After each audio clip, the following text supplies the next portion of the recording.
Hello, everyone, and thank you for joining our webinar on your messaging guide to welcoming customers back to your stores.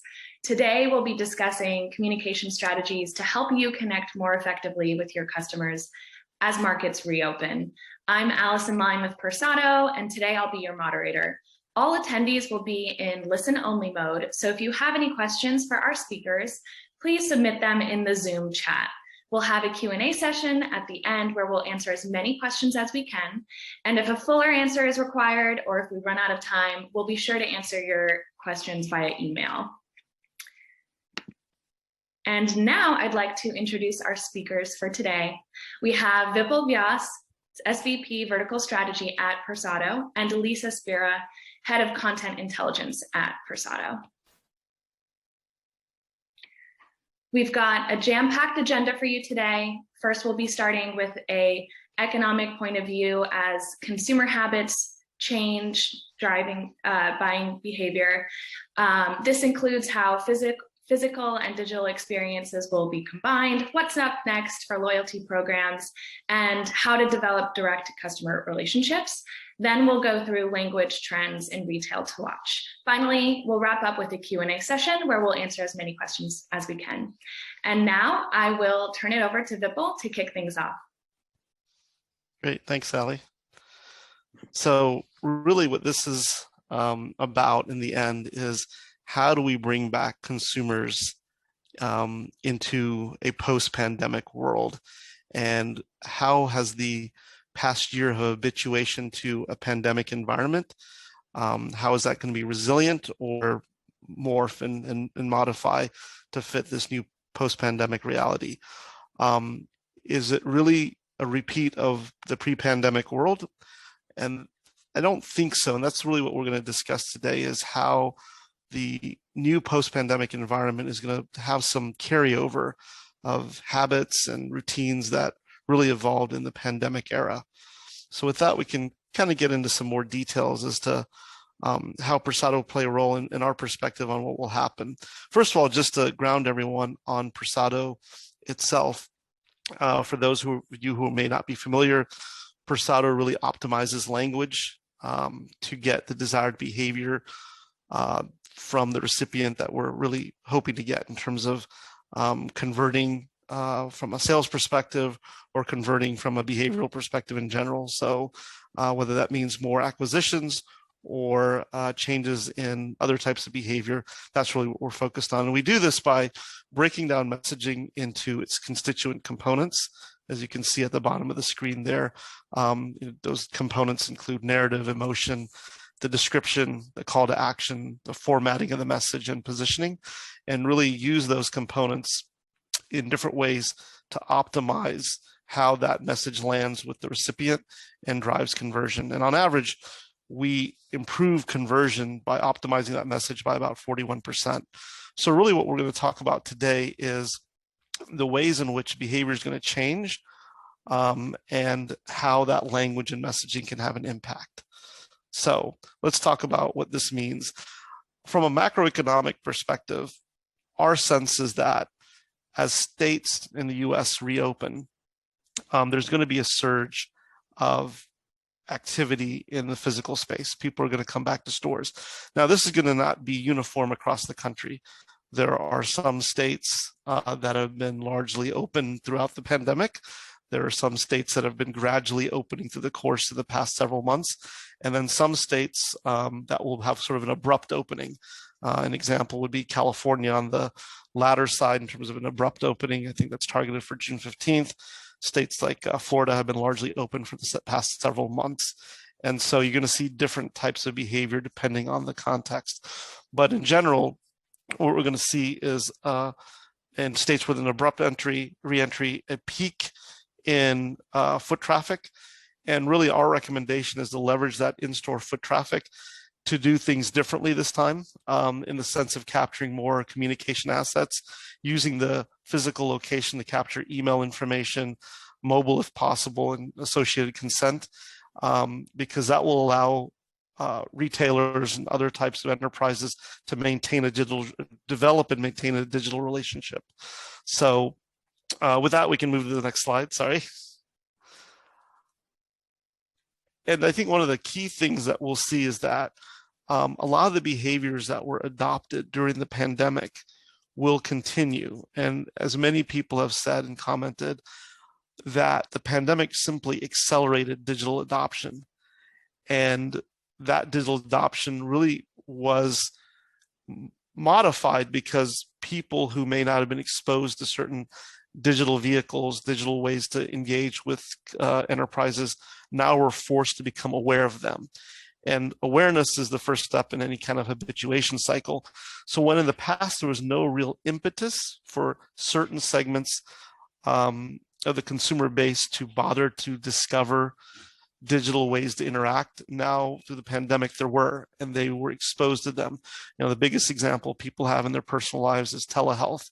Most people probably never had a telehealth visit in their life, and they probably were very skeptical of them and the efficacy of them.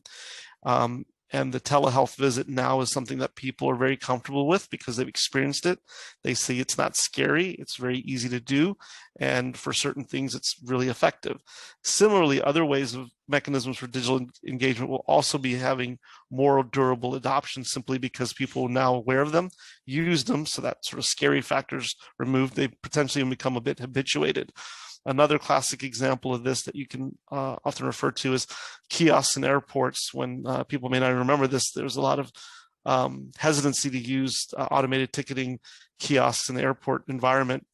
And once people tried it once, they actually didn't like to go to the counter anymore. So I think we're going to see some similar elements or behaviors to that. So with that, we can kind of go to some of the other things that are a little more specific around what the resilient behavioral changes will likely be. I think you're going to continue to see interest in curbside pickup and delivery, just because of the convenience. There are going to be some shoppers, as that initial slide that we showed with a peak interest and hump of people wanting to go into the stores and actually experience again what it's like to shop physically. There's going to definitely be that, but there's also going to be resilience around keeping interest in delivery and curbside pickup. So I think we're going to see that being pretty durable. If we go to the next slide. One other thing you're going to see emerge is the movement for many retailers and enterprises to try to get out from behind third-party channels.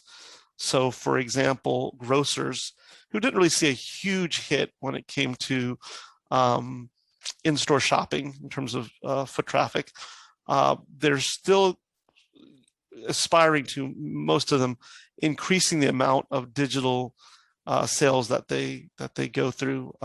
And what we'll see is an increased interest in wanting to control that buying experience and drive habituation around their own online channels, because when they have to go through a third party such as Instacart, they lose the ability to navigate the customer to upsells, cross-sells, promote, do any kind of loyalty promotion. And that really constrains their ability to develop that digital relationship.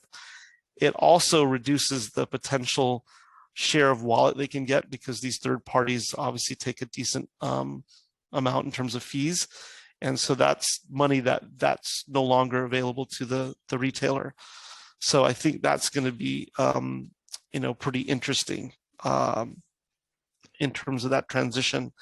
I believe that the other thing that's going to emerge is a change in how retailers interact with consumers from a loyalty program perspective. In the past, loyalty programs were sort of an inducement to continue repeat transaction behavior. And repeat transaction behavior is really a function of someone self-declaring, I already have some degree of relationship with you. Now I'm going to cement that. You're going to give me inducement to keep investing in that. I think many retailers are going to actually see, and this is an example from the restaurant side of the world, are going to shift to actually changing the nature of the relationship overall. And they're going to move to subscription-based models. Now, Panera, in this example here, has moved to a subscription-based coffee model. which says that you're going to get unlimited coffee for $9 a month. And so now the product itself has changed from a transactional product to a recurring relationship product. And this is a way to create stickiness in an environment where you're not, you're trying to get away from transactional relationships and actually cultivate those deeper relationship ones. And this is really driven by the fact that people are insecure now about, hey, as a retailer, I may not have the organic foot traffic based on commute patterns or other factors that I had before. So now I have to create a different relationship than I had previously.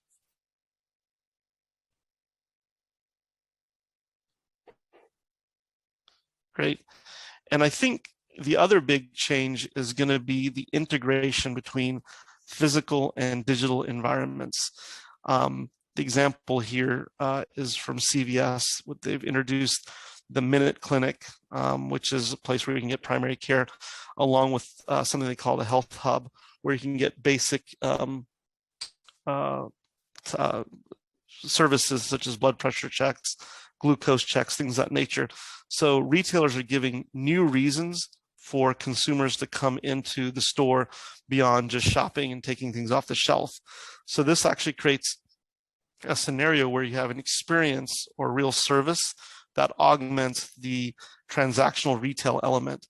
And so this gives new reason for people who may not feel a reason to engage physically in terms of in-store experience to be in that environment where now maybe they're more habituated to the digital environment, but this gives them a reason to interact in the physical space. And sort of a parallel to that is this sort of fuller integration between digital and physical. And I think McKinsey refers to this as phygital. And really what you see in that environment is the integration between things you can do online and things you can do with the store. So this is an example where you may have craft ideas, instructional videos, other material online, create a bill of material or shopping list effectively that you can then arrange for curbside pickup or local delivery, or go to the store and pick up yourself, and then bring back home and engage in the activity. And it really integrates the digital world with that physical world and drives activity between the two. And that's what consumers are going to look for, because the reasons to go to the store that existed before have evolved and changed, and there's more of an integrated experience. Typically, these things are siloed in organizations, and the communication messaging is going to have to become more integrated going forward.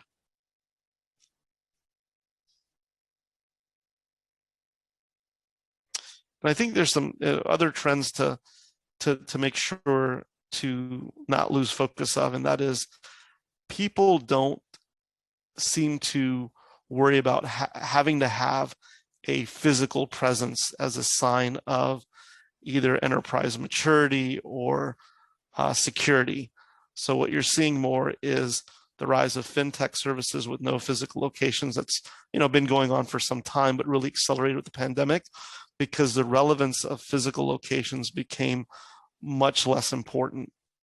And so people have become more comfortable interacting with brands that don't have any physical presence. And so having something in IRL in real life isn't such a differentiator as it used to be.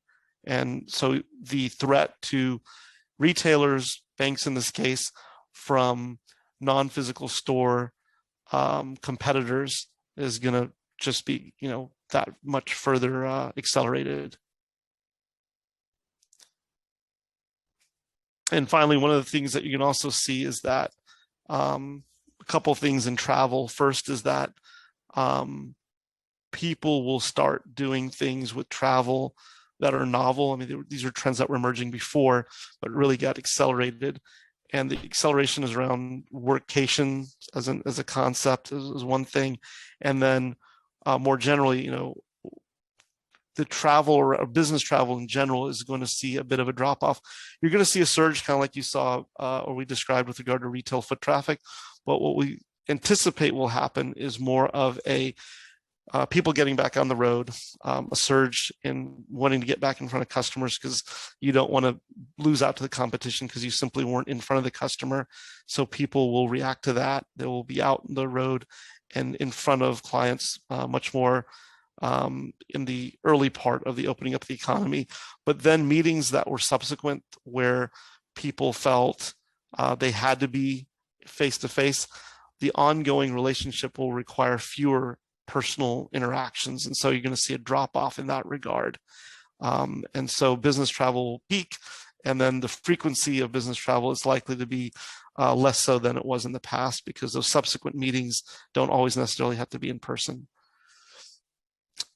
And then the reference I made to staycation, I think the way people personally travel will change in terms of they will not necessarily take time off, but actually go to locations that they're interested in visiting and work from there. And in that case, what they'll do is a lot more work from vacation spots and interact with their colleagues like they've been doing through the pandemic. They know that this way of working is effective, and so they'll continue to do that. But now travel will be more of a blend of really fundamentally leisure versus pure business travel.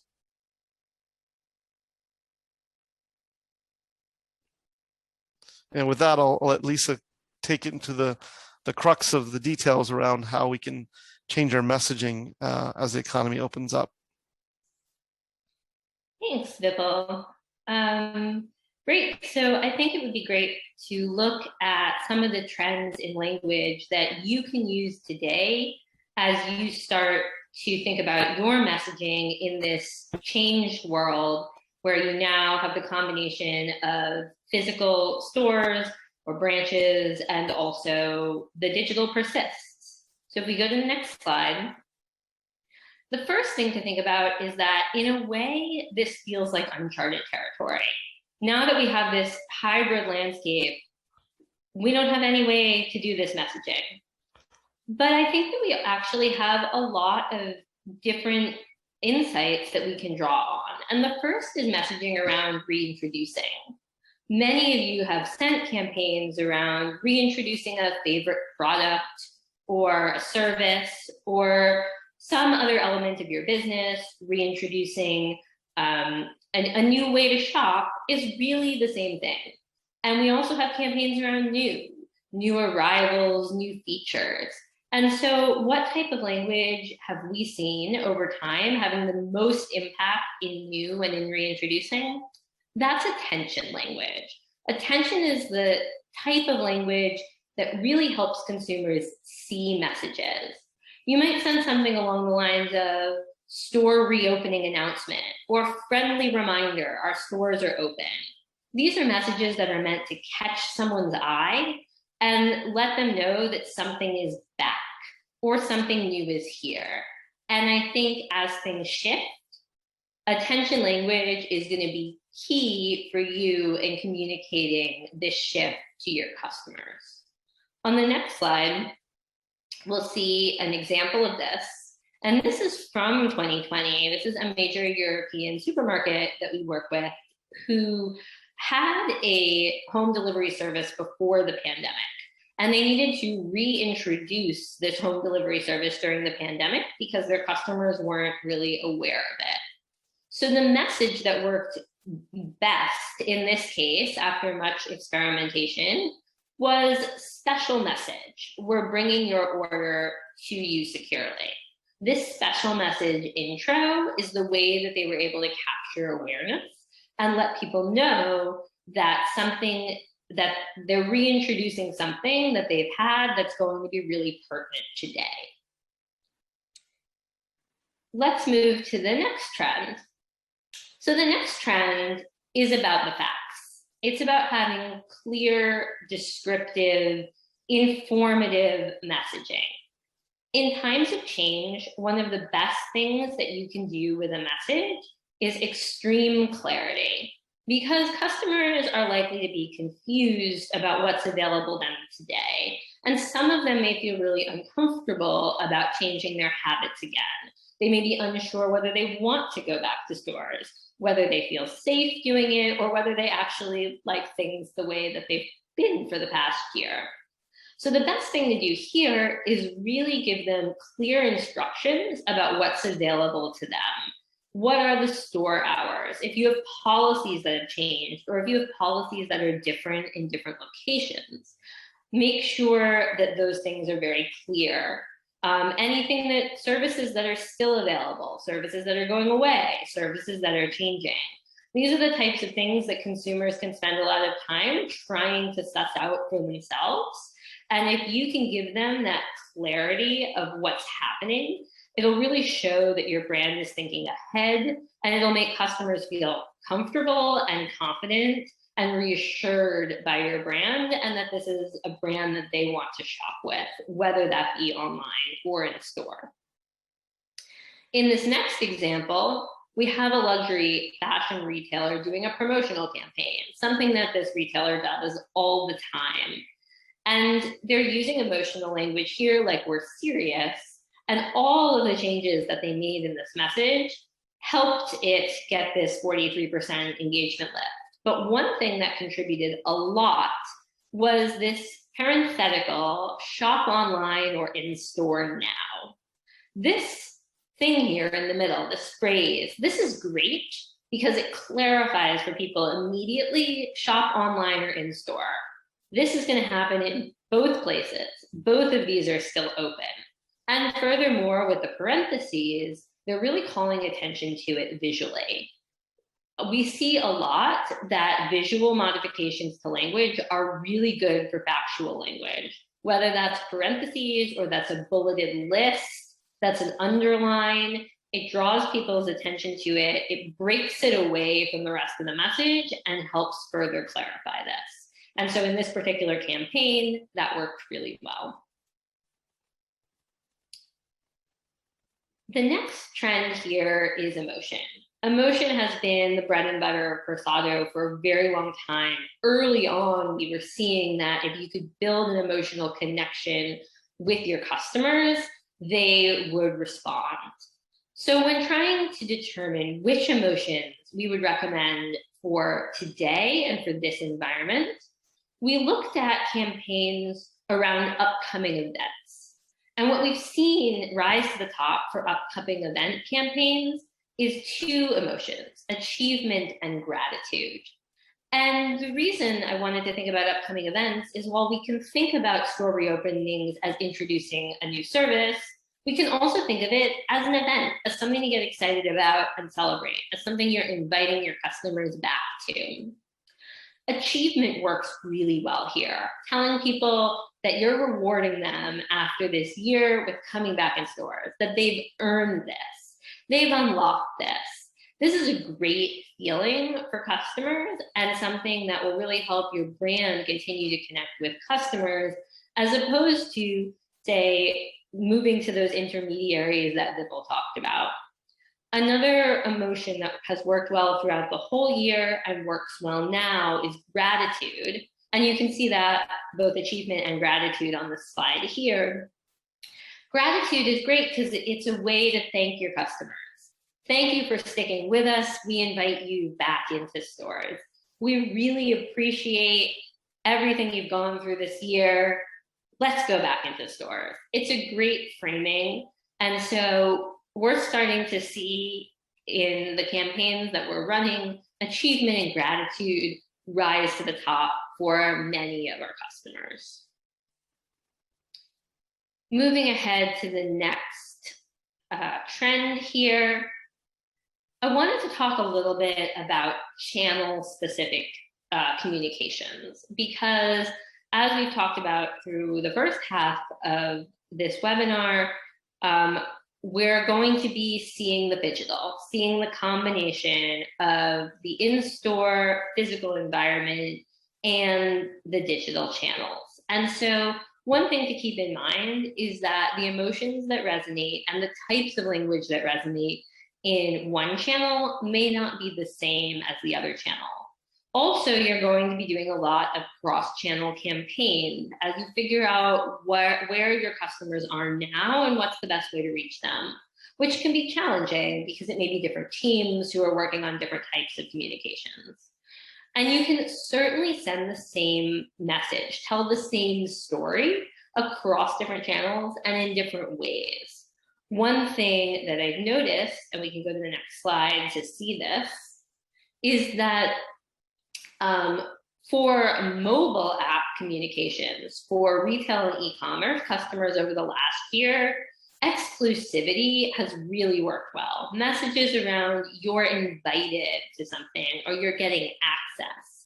Messages that make people feel really special have them much more likely to engage with mobile apps. Whereas for email, and this was particularly for email subject line campaigns, for the same retail and e-commerce customers over the same year-long period, achievement and attention, both emotions that I talked about on earlier slides, were really the most impactful.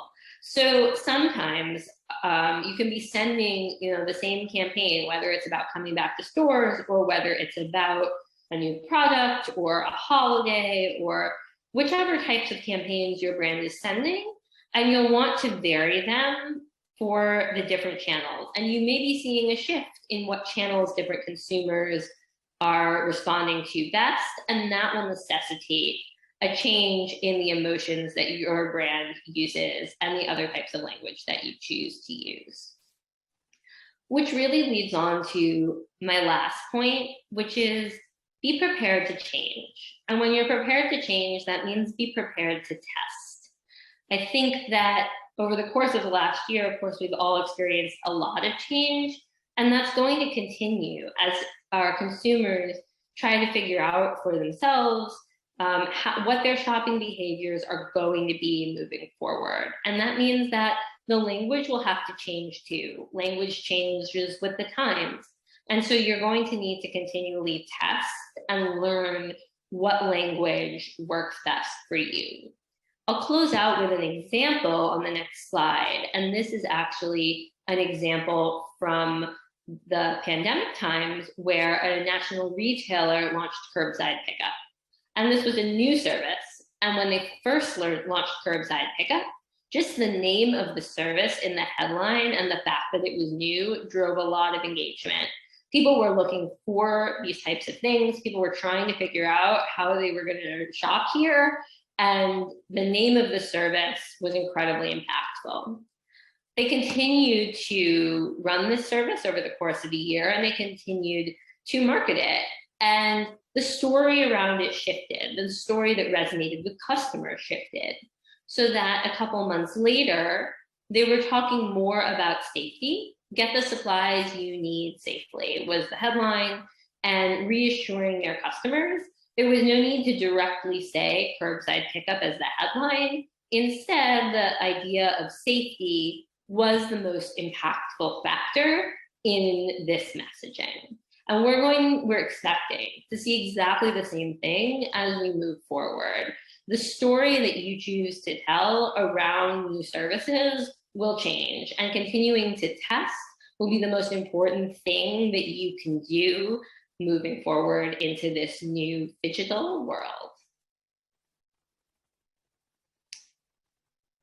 I believe that concludes the language section of this presentation. And so with that, we're going to move ahead to the Q&A. Thank you, Lisa. And now we're ready for the Q&A. We have been taking question submissions from our audience throughout this live webcast, and we'll try to get through as many as we can before we hit our time limit. So first up, we have a question for Vipul. With consumers having reached such high levels of digital penetration and acceleration, when this levels off, will we expect it to be higher or lower than pre-pandemic times? I think, as I alluded to before, the general consensus is that we've accelerated adoption by between 5 years and a decade to when people anticipated. It does depend on the vertical or the industry. Online shopping for grocers, for example, definitely increased relative to where it was before, and it will likely stay above where it was before. For other industries, it's going to be more muted because they were already doing significant amounts of volume digitally. But for traditional retailers who didn't have much of a digital channel, significant amount of volume through digital channels, that's definitely changed and is durable. Thank you, Vipul. All right, so the next question looks like it would be a good one for Lisa. How do you take a company's brand into account? That's a great question. And it's one that we do in our messaging, no matter when or where or what the topic is. We have a custom language model for every customer that we work with. And our AI continues to learn about your language and what will work best for your customers. One of the important pieces here is the stories of the campaigns. The narrative intelligence in these stories helps us craft messages that really showcase your brand. Thank you, Lisa. The next question is, how are your retail clients talking about messaging around returning to stores? Great question. Let's start with you, Vipul. Yeah, and I think, again, this varies a bit from state to state. In certain regions, things have already been open. It's been gradual. So there's not a big element of fanfare around that. In other states where counties or areas are coming back online, or that may be the wrong term, back in store, that's more of a messaging campaign. In California, as an example, what you're seeing is a lot more promotion of we're back fully open, and it's really a matter of communicating that we're at full capacity. And that's not something people are used to seeing everywhere. So we're definitely seeing an uptick in communication that says we're back open for business. We saw a little bit of this several weeks ago, probably a couple of months ago, with gyms as an example, and now we're seeing it with other retailers. Great, thank you. Lisa, do you have anything to add on this one? I think I would add that customers are thinking about for themselves what type of campaigns that they want to send at this time, whether they want to be more focused on promotional campaigns or more informational campaigns, and some are changing sort of the ratio of the types of messaging that they're sending. Got it. Thank you. All right. Last question here. How do you communicate changes and expectations in a supply shock environment? Vipul, if you could start with this question, that would be great. I think that's going to become important for the next few months. I believe the working assumption is that material supply constraints will continue through September, and the same thing with labor shortages. That's been tied to various factors, one of which is that's also the time period in which supplemental insurance or unemployment insurance benefits expire. And so what that means is that people who are used to some degree of, if not immediate, near immediate gratification when they order online, as an example, or go into the store, are going to see things that they're not familiar with seeing since the beginning of the pandemic, which are either backordered items, which people may remember that when trying to order PPE early on in the pandemic, but this is going to be more widespread. If you try to, as an example, just as a tangible reference, if you're trying to order any kind of outdoor recreational equipment, tent, for example, or camping gear, just as an example, that's the type of merchandise that's on back order for several weeks in many cases. Or if you go into the store, the shelves are going to be empty. The same is the case for meat. So if you go to your local grocer, the meat section is going to be much sparser because of supply constraints and lack of meat production for a variety of reasons. And so communicating those facts and setting expectations up front around that change in what they can expect. We're used to immediate gratification is going to be something new and important, because people are going to blame the retailer or associate the retailer with a failure of service, versus be more understanding if they knew the context of some of the reasons why what they're experiencing is what they're seeing. Great, thank you, Vipul. Anything to add here, Lisa? I think Vipul really touched on it in his last point, that it's the expectation setting. And that you can do through your language, and that is probably the most important piece at any time of change, is that expectation setting makes customers much more comfortable and really help build that connection with you, so that they are less likely to get angry at you for something that really you had no control over. And you can definitely do expectation setting through different types of emotional and factual language and have that resonate well. Thank you. All right, well, that concludes our webinar for today. Thank you everyone for joining. And before we sign off, I just want to thank you again, Vipul and Lisa, for taking the time today to share your expertise and insights. For our viewers, if you asked a question during the Q&A that we didn't get to, we will deliver you an answer via email. And today's webinar will also be available on demand if you want to review anything we talked about. Thanks again for watching.